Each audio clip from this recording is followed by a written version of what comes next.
What's going on, guys? So today I have a full day solo of doing aerations, overseeding. It's very early October, probably the last chance to get some seed down for a second application. We're in the Northeast, so people put seed up actually a little bit into November this year, but long range forecast looks a little cold. Again, this video is being recorded the first week of October, but everywhere is different. We do a lot of aerations and a lot of overseeding. Do your math and do your research. Aeration and overseeding can be very, very profitable for your business. It can get you into bigger and better properties, more so full service work. We have acquired a good bit of full service properties due to offering, aeration, overseeding, lawn treatments, things like that. So definitely look into that. But take you guys along for the ride, and I'll try to get some footage. All right, guys. So the first thing I do on these properties before we do any aeration is flag all irrigation heads, sprinkler heads, everything like that. So all of our flags are from Site One. Man, I bought like a couple hundred a long time ago, and they last forever. But grab a good bit and then get an idea on where the sprinkler heads are. So usually in these strips, they'll be in the middle or on the edges. So you always have to look out. Some properties are bigger than others, so it all depends kind of where they place them when they do the install and everything like that. Like, not every property is like a cookie cutter, big square, small square. They're all shaped differently, so when you install the irrigation, they have to place them strategically, obviously. So we only do aerations for lawns that we maintain because we know where the sprinkler heads are. If you do something outside of the scope of lawns you maintain or anything like that, you should have the homeowner mark any irrigation heads or wires, because that should be on them. But that's kind of what I do, guys. We mark everything out, double check everything, and then take it from there. These are all small, so I'm doing them myself, but anything a little larger or bigger, when we have the time, someone will be a day ahead of me and flag everything so I can just roll out and start working. But today I'm solo, small properties, it's not a big deal.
this aerator, this Stinger aerator, has some amazing plugs.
So guys, with our seed, we use a Jonathan Green mix. It's like a Northeast mix.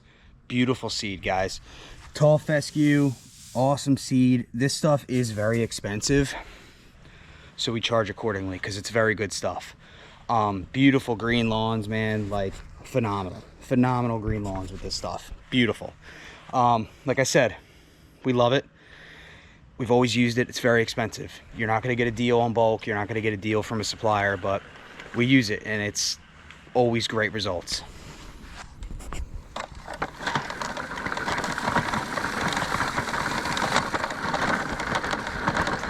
What we always do, guys, is we always blow off at the end just to get that seed that went over back up on the lawn, you know, trying to waste product, things like that. You know what I mean? It's, you know, that customer paid for that, so we blow off the sidewalks everywhere where seed got to, and we try to blow any plugs that got on the sidewalk.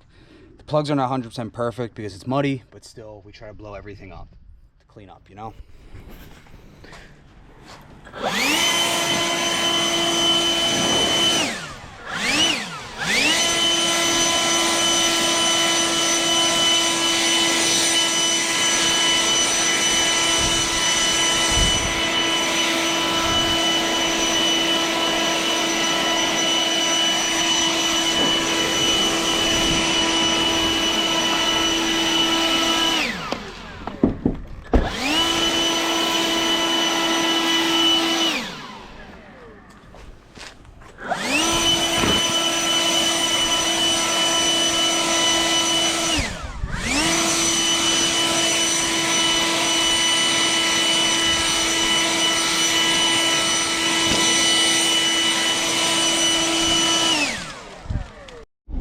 So guys, that's about it for the day. Hopefully I got some decent video in there. I chopped up before you see all this. Just kind of left record on for most of the day. But aeration overseeding, guys, it's that simple. A lot of our lawns don't need to be dethatched. We don't do a lot of that around here. Lawns definitely need it, but we don't have one of those machines. Our lawns that we have are never really that bad, if that makes sense. There's spots where we'll do by hand, you know, from pets, marking areas, or kids. Like, you can easily buy a little hand dethatching rake. Maybe I'll make a little video on that in the future. Or it's just a little garden rake, guys. It's that simple. We do a couple of those, you know, spot treatments, things like that. But aeration overseed, guys, it's, you know, it's a tight window to do it. It's a big thing here in the spring, or I'm sorry, in the fall, not in the spring. But that's about it. So thanks for watching, guys. I appreciate it. Any comments, any questions, comment below. Let me know. The equipment we used is the Stinger 19-inch aerator. We have a lot of small properties, as you have seen. I have a Scott's Elite spreader I've had for like 7 years, guys. I don't have anything huge, high-end I'm gonna spread grass seed with. No. I mean, even our really, really old Scott spreaders are used to spread salt with in the winter. So that's, I mean, I'm not gonna buy a $1,000 spreader. I'm not a 100% treatment company, so I don't need that. But my Scott Elite spreader is an amazing spreader with the settings and options, and it's like a high-end residential model. But any questions, guys, let me know. Comment below. Like and subscribe. It really helps us grow. It helps the content come out. But like I said, guys, I appreciate everything. Thanks for watching.